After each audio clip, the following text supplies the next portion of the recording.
Le dirigeant de la République populaire démocratique de Corée, Kim Jong-un, aurait déclaré que son pays avait développé une bombe à hydrogène.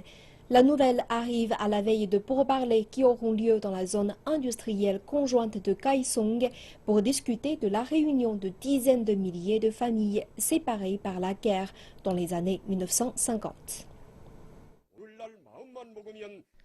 Kim Jong-un aurait déclaré que la RPDC avait développé une bombe H durant une tournée sur le site révolutionnaire de Pyeongchon pour rendre hommage à son père, Kim Jong-il, mort en 2011, et son grand-père, le fondateur du pays, Kim Il-sung.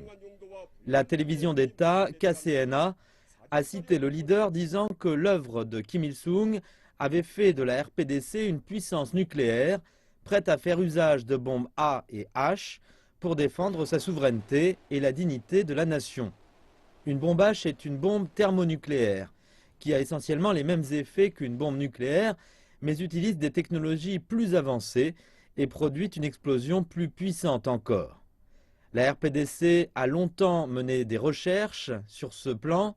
Elle a conduit des tests souterrains en 2006, 2009 et 2013, provoquant des sanctions de la part du Conseil de sécurité de l'ONU. Toutes les activités commerciales ou financières pouvant faciliter ce programme nucléaire ont été alors interdites. La nouvelle a été accueillie avec scepticisme dans le sud de la péninsule. Un responsable de l'agence de renseignement de Corée du Sud a déclaré à l'agence de presse Yonhap qu'il n'y avait aucune preuve que la RPDC détenait une bombe H.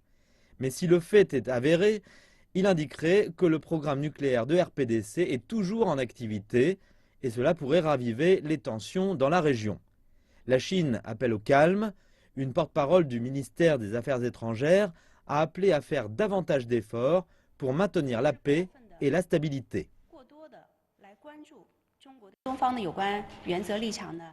La position de la Chine a toujours été claire et ferme.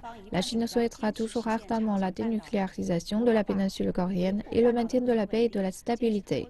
Nous insistons sur le fait que les problèmes liés à cette question doivent être résolus par le dialogue. Hua Chunying a ajouté que la situation dans la péninsule était complexe et fragile. Elle a aussi déclaré que la Chine appelait toutes les parties à se rassembler pour apaiser les tensions et faire des efforts pour reprendre les pourparlers à 6. Les deux pays continuent de se préparer pour le rendez-vous d'aujourd'hui. Mercredi, la RPDC et la Corée du Sud ont nommé leurs délégués en chef pour la rencontre, qui devrait se concentrer sur les réunions de familles séparées par la guerre sur le site du mont Kumgang.